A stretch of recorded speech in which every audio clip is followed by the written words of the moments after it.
Daniel 11 is an exciting prophecy. It reveals when the time of the end begins, when the time of trouble starts, and it reveals when probation closes. The key to understanding the prophecy is geography. The actions described in the prophecy are all in relation to the location of Israel. Therefore, the king of the south refers to Egypt because that is the political power south of Israel. The king of the north refers to the various political powers that controlled the area immediately to the north of Israel. The prophecy climaxes in the last 5 verses of Daniel 11. And at the time of the end shall the king of the south push at him, and the king of the north shall come against him like a whirlwind, with chariots, and with horsemen, and with many ships. And he shall enter into the countries, and shall overflow and pass over. He shall enter also into the glorious land, and many countries shall be overthrown, but these shall escape out of his hand, even Edom and Moab, and the chief of the children of Ammon. He shall stretch forth his hand also upon the countries, and the land of Egypt shall not escape. But he shall have power over the treasures of gold and of silver, and over all the precious things of Egypt. And the Libyans and the Ethiopians shall be at his steps. But tidings out of the east and out of the north shall trouble him. Therefore he shall go forth with great fury to destroy, and utterly to make away many. And he shall plant the tabernacles of his palace between the seas in the glorious holy mountain, yet he shall come to his end, and none shall help him. Scripture, compared with history, establishes the king of the north is the Ottoman Empire. This is proven by the fact that every single particular of the prophecy was fulfilled in history. And at the time of the end shall the king of the south push at him, and the king of the north shall come against him like a whirlwind, with chariots, and with horsemen, and with many ships. And he shall enter into the countries, and shall overflow and pass over. The time of the end began in 1798. At this time, Egypt was part of the Ottoman Empire. The Mamluks ruling Egypt had disrupted French trade with Egypt. This was the king of the south pushing at the willful king, who was France. It was not open warfare. Egypt only pushed at the willful king. France and the Ottoman Empire had long been allies. When Egypt pushed at France, the French invaded Egypt, assuming the Ottoman Empire would tolerate their presence there. Great Britain felt threatened by France's invasion of Egypt, knowing the French would like to cut off Great Britain's trade route to India. At the Battle of the Nile on August 1, 1798, France suffered a crippling defeat at the hands of the British Navy. The French fleet was almost entirely annihilated, while the British losses were minimal. This is important to understand because it was this victory by the British that resulted in the King of the North, the Ottoman Empire, coming like a whirlwind against the invading French forces. The French invasion of Egypt had a major and long-lasting impact on the Ottoman state. The British victory at the Battle of the Nile placed Great Britain in a more powerful and more influential position. British diplomacy at Istanbul was now able to steer the empire towards the outright opposition, and on 9 September 1798 the Ottoman Empire declared war on France. Despite his devastating losses in Egypt, Napoleon still pursued his ambitious plans for the Middle East. In late February 1799, French forces left Egypt, marching north to Syria. At Akkar, they encountered the Turks, or the Ottomans. The French laid siege to the city. Just 10 days later, word reached the French of the approach of the mighty Turkish army. It consisted of about 30,000 troops, 12,000 of whom were the fiercest and best trained horsemen in the world.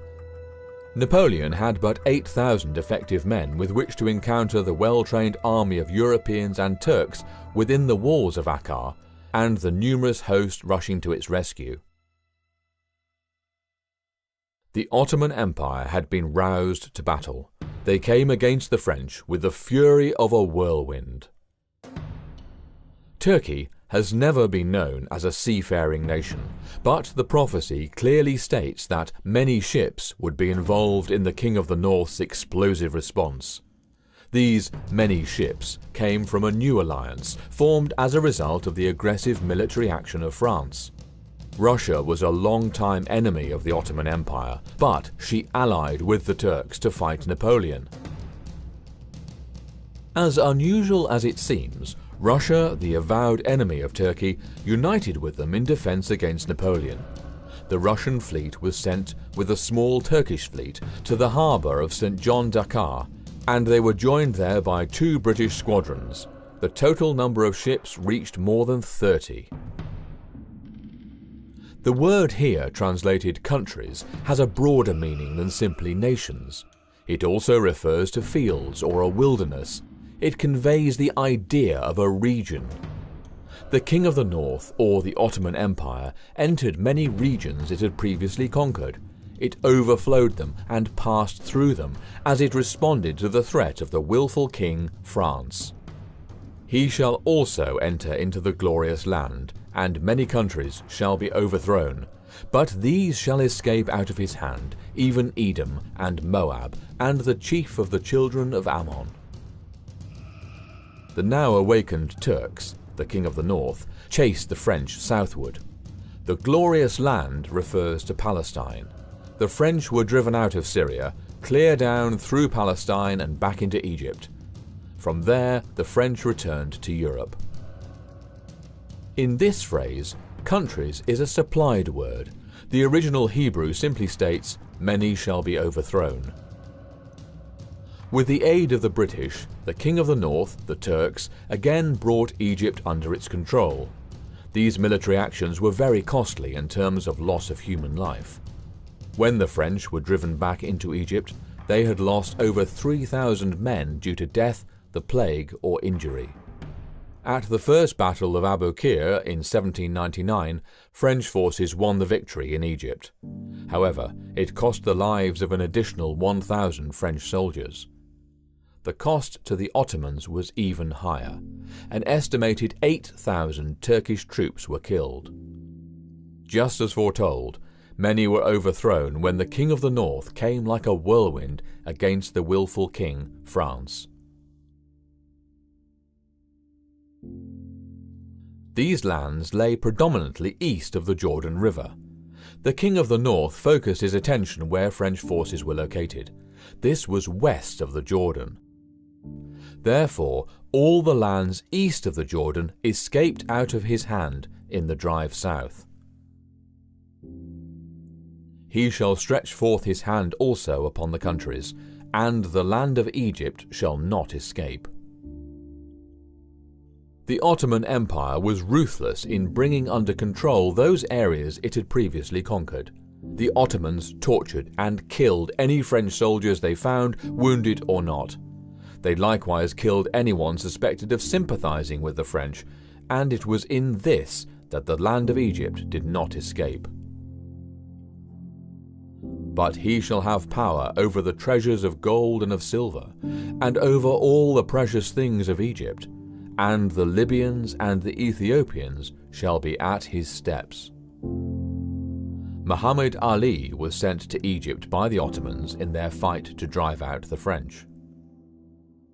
Once in power, Muhammad Ali executed one of the greatest land grabs in history. He confiscated the feudal farms of the Mamluk grandees and stripped Cairo's religious institutions of their 600,000 prime acres of landholdings, thus decapitating Cairo's medieval order, and Egypt was now the viceroy's private plantation. Muhammad Ali may be credited with establishing the modern Egyptian state, but it was not done peaceably. He levied ruinously high taxes on the populace, impoverishing them. Ali also sent tribute to the Ottoman Sultan. Thus the treasures of gold and of silver, along with all the precious things of Egypt, were made available to the King of the North. The northern coast of Africa was brought under the control of the Ottoman Empire early on. It remained largely independent until 1832. The word translated in the King James Bible comes from the word Cushite, which was translated into Latin as. This area anciently referred to the land bordering on the south of Egypt. The Libyans and the Ethiopians were perfectly described when said to be at the steps of the King of the North. But tidings out of the east and out of the north shall trouble him. Therefore he shall go forth with great fury to destroy, and utterly to make away many. The King of the North is inarguably the Ottoman Empire. Therefore, tidings out of the east and out of the north would be news coming from the east and north of the Ottoman Empire, not the east and north of Palestine. One of the unexpected results of France's invasion of Egypt was the alliance of the Ottoman Empire with her northern neighbour, Russia. The two had been at war for centuries. The Russo-Turkish wars spanned 5 centuries and are among the longest-lasting disputes in the history of Europe. During these conflicts, the Ottoman Empire steadily lost land to the Russian Empire. Persia lay east of the Ottoman Empire. In the early 1800s, Persia and Russia were involved in 2 wars. Persia lost the war and land to Russia. The Russian victories freed the peoples of Transcaucasia from the yoke of the Persian feudal lords, and these peoples actively supported the Russian forces during the wars. Russia, by annexing land from Persia, partially encircled the Ottoman Empire. The Ottoman Empire was pressured from both the north and the east. This was the news out of the north and the east that troubled the King of the North. The vast majority of Ottomans were Muslim, while the Russians were Christian. This created religious tensions. When the Tsar ordered the Muslims expelled from the North Caucasus, it resulted in a genocide that cost the lives of 1.5 million Muslims. Any survivors fled southward to the Ottoman Empire. Vengeance came less than 60 years later. During and directly following World War I, the Turks were responsible for the Armenian genocide, the Greek genocide, and the Assyrian genocide, in which upwards of 3 million Christians lost their lives due to the suspicion that, as Christians, they were sympathetic to Russia. These tragedies can be directly traced back to the King of the South pushing at the willful king, France, and the overwhelming reaction of the King of the North in response to the French invasion.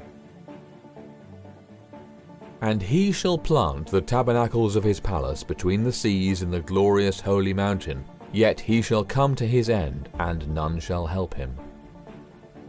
A number of Bible scholars in the 19th century suggested the Ottoman Empire was the King of the North. As the King of the North, they predicted the Ottoman Empire would transfer its headquarters to Jerusalem. When the Ottoman Empire dissolved following World War I without this ever happening, many assumed their interpretation was incorrect. This assumption, however, is based on a misunderstanding of the word tabernacles. When correctly understood, it is clearly seen that the King of the North is the Ottoman Empire, and he did plant the tabernacles of his palace between the seas in the glorious holy mountain. In other words, the Ottoman Sultan established his political presence between the Jordan River on the east and the Mediterranean Sea on the west. The word tabernacle comes from a Hebrew word meaning a tent or covering. The children of Israel tabernacled in the wilderness. It is the same word used repeatedly to describe both the tent of meeting and the sanctuary. A tabernacle is a temporary dwelling place. Here, a record of history again confirms the accuracy of prophetic utterance. Beginning in the late 1890s, agitation grew for the establishment of a permanent homeland for the Jews with Jerusalem as the capital. The problem was, Palestine was still under the control of the Ottoman Empire. Abdul Hamid II, Sultan of the Ottoman Empire and Caliph of the Ottoman Caliphate, saw the increased interest foreign powers had in territories belonging to him. He responded in a way that perfectly fulfills the prophecy. Hamid sent officials from his own palace to govern the province around Jerusalem. He wanted officials there to keep him informed of any attempts by foreign governments to seize the area. The Sultan's concerns were well founded. For the next 2 decades, agitation for a Jewish homeland increased. Finally, in 1922, the League of Nations passed the British Mandate for Palestine. This mandate took Palestine from Turkey and unilaterally gave it over to British control. The Sultan did not need to move his entire government to Jerusalem in order to fulfill Daniel 11 verse 45. The prophecy was fulfilled when he deliberately moved part of his government to Jerusalem to meet the growing threat of Zionist expansionism. The mighty Ottoman Empire, feared scourge of the Crusaders, came to its end, not with a bang, but withering away into nothingness. The Ottoman Empire was not conquered by some other nation, it came to its end internally. Mustafa Kemal, a Turkish military officer, gave the Ottoman Empire a deadly wound from which it has never, and from which it will never, recover. Kemal founded the modern Republic of Turkey. He abolished both the Ottoman Sultanate and the Islamic Caliphate. Kemal ensured that the new government would remain secular by deliberately severing Turkish law from Islamic Sharia law, and he made this separation a part of the Turkish constitution. Kemal made it impossible for the Ottoman Empire and the Caliphate to ever be revived. The King of the North had come to his end and none helped him. Turkey has fulfilled its destined role in prophecy. There is nothing more to be fulfilled in the prophecy of Daniel 11. Anything more that occurs in Turkey falls within the parameters of the time of trouble that began in 1922 when the King of the North came to his end with no one to help him. The entire build-up of Daniel 11 was for one purpose and one purpose only: to identify when probation will close. This is a very solemn realization. The angel told Daniel, "And at that time shall Michael stand up, the great prince which standeth for the children of thy people, and there shall be a time of trouble, such as never was since there was a nation, even to that same time. And at that time thy people shall be delivered, every one that shall be found written in the book." This is the time in which we are now living since 1922. Probation will be closing soon. There is but a single event standing between today and that solemn event: the sounding of the trumpets. The purpose of the trumpets is to awaken souls, because what comes after the close of probation, the last 7 plagues, will be so bad that if Yahuwah did not preserve his children through it, there would be no life left. Infinite mercy wants every soul awake, aware, and capable of making intelligent decisions. The trumpets will draw the attention of every person living on the face of the earth to the truths they need to know to get ready for the close of probation and the second coming.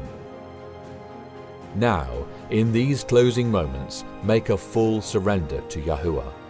Search your heart, lay aside every impediment, and with full assurance of faith, grasp the promised salvation.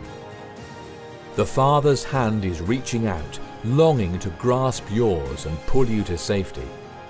Won't you reach out to the best friend you will ever have?